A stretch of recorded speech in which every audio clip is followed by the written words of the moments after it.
बिस्मिल्लाहिर्रहमानिर्रहीम। बेटा, जो आज का हमारा टॉपिक है वो है बेसिक स्ट्रक्चर ऑफ सी। ये बेटा क्लास सेकेंड ईयर आईसीएस का टॉपिक है। सी लैंग्वेज के हवाले से हमने सी लैंग्वेज को सीखना है, तो उसके लिए हमारे पास या हमें पहले बेसिक स्ट्रक्चर का पता होना चाहिए। अब बेटा, बेसिक स्ट्रक्चर क्या है?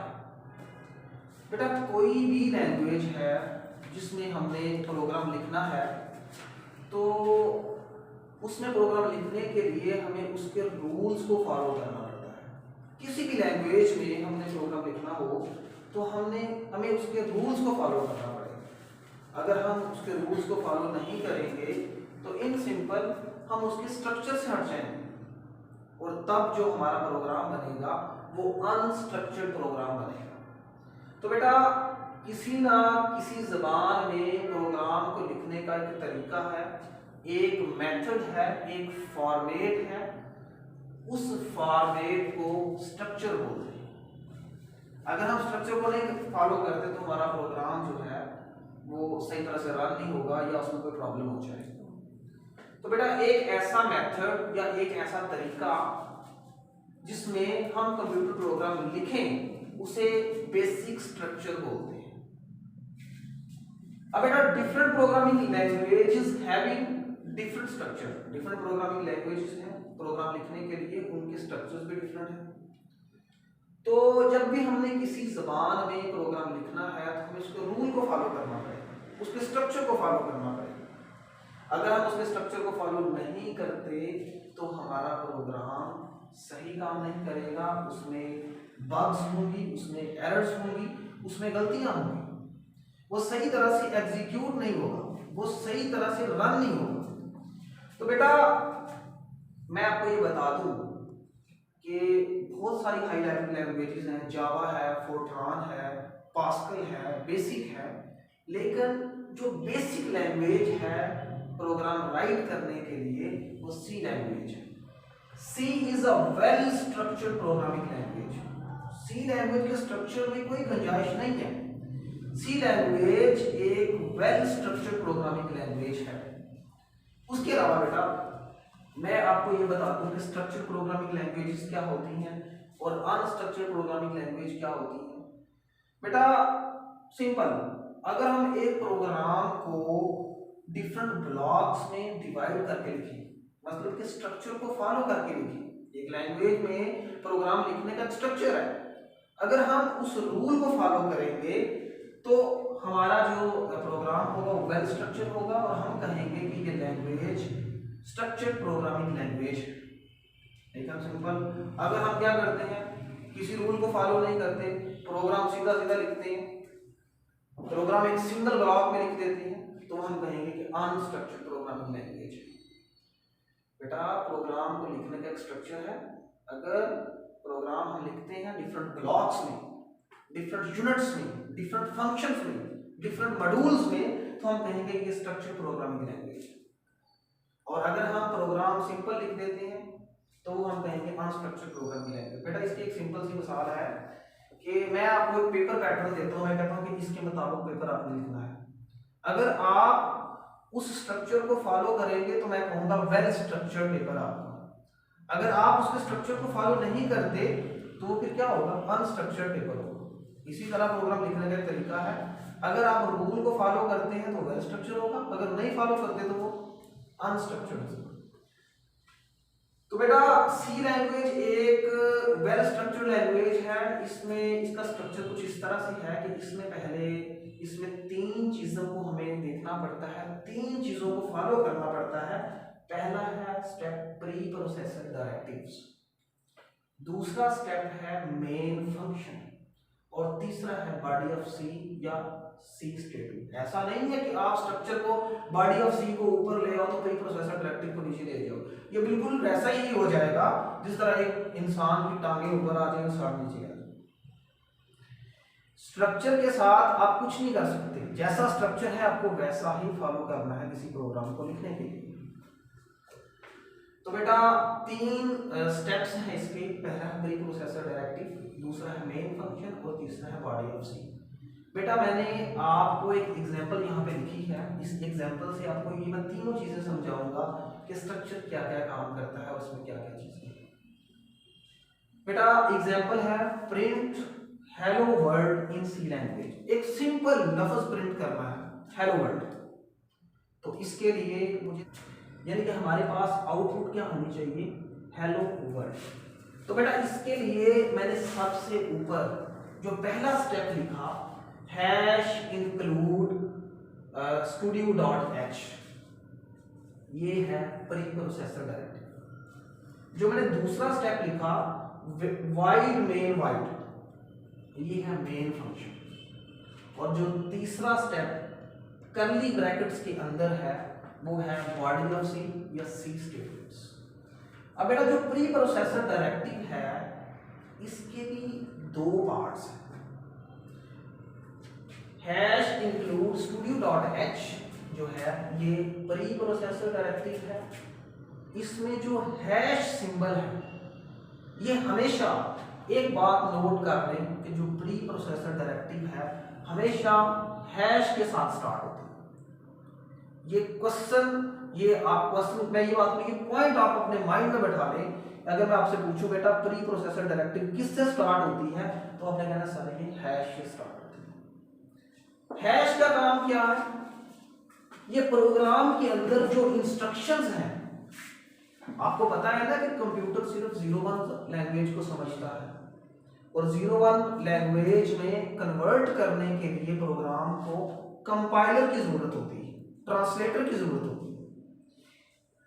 ट्रांसलेटर एक ऐसा सॉफ्टवेयर है या ऐसी हदायत है जो हाई लैंग्वेज को लो में बदले, क्योंकि कंप्यूटर समझता ही लो को।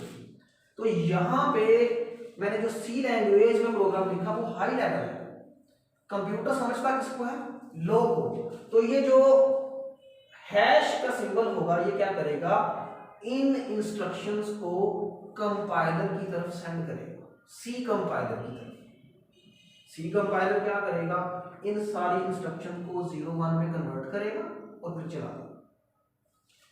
Send the instructions to C compiler. अब बेटा प्री प्रोसेसर डायरेक्टिव में हम लोग एक और चीज यूज करते हैं स्टूडियो डॉट एच, और भी हो सकती है conio dot h, math dot h, लेकिन यह मोस्ट कॉमन है वो स्टूडियो डॉट एच। ये हेडर फाइल है, ये सी लैंग्वेज की बनी बनाई फाइल होती है। जब मैं इस फाइल को अपनी प्री प्रोसेसर डायरेक्टिव के अंदर लगा देता हूं तो मेरा प्रोग्राम हमसे इनपुट भी देता है और हमें आउटपुट भी देता है।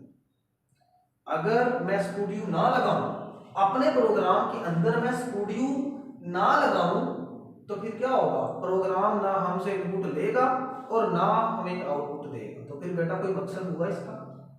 हमने तो प्रोग्राम बनाना है अपनी आसानी के लिए, अगर वो हमसे इनपुट ले ही नहीं रहा और हमें आउटपुट दे ही नहीं रहा तो उसके बनाने का कोई मकसद है?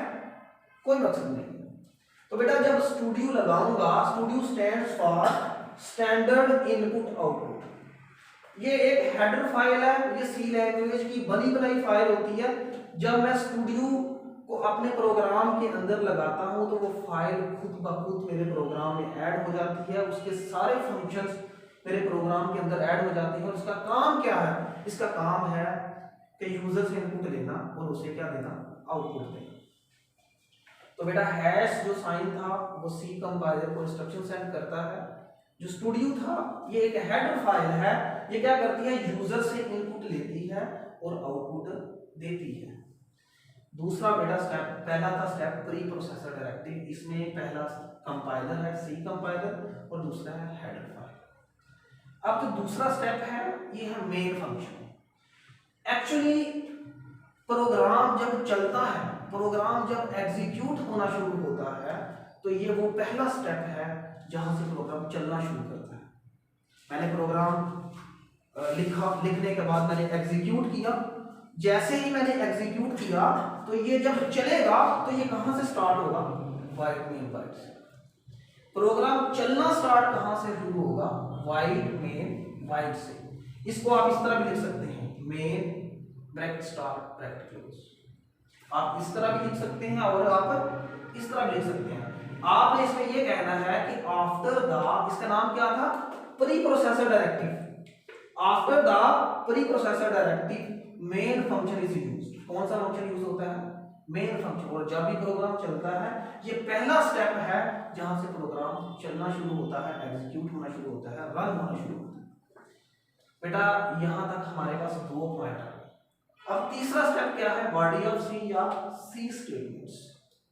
बेटा जो सी स्टेटमेंट है ये कर्ली ब्रैकेट्स के अंदर लिखा जाता है।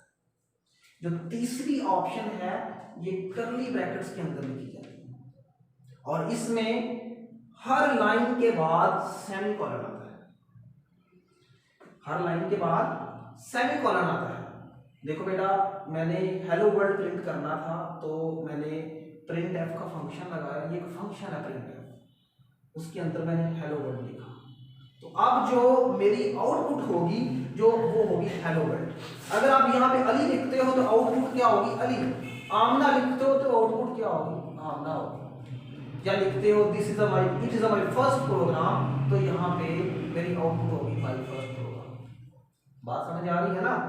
तो बेटा एक बात और जो मेन बात है कि जो प्रिंट एफ है इसका काम है आउटपुट देना। प्रिंट एफ का काम क्या है? आउटपुट देना, यूजर को आउटपुट देना। जो भी चीज मैंने आउटपुट में लेनी है वो मैंने कहां पे लिखनी है? प्रिंट एफ के अंदर लिखनी है। एक और बात सी लैंग्वेज में याद कर लो, जिस चीज को स्टार्ट करना है उसको क्लोज भी करना है।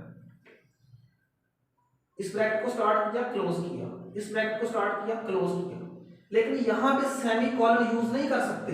ये सेमीकोलन का सिंबल है, यहां पे सेमीकोलन यूज नहीं कर सकते। सेमीकोलन अगर यूज होगा तो सिर्फ और सिर्फ कहां पे यूज होगा? Body of C.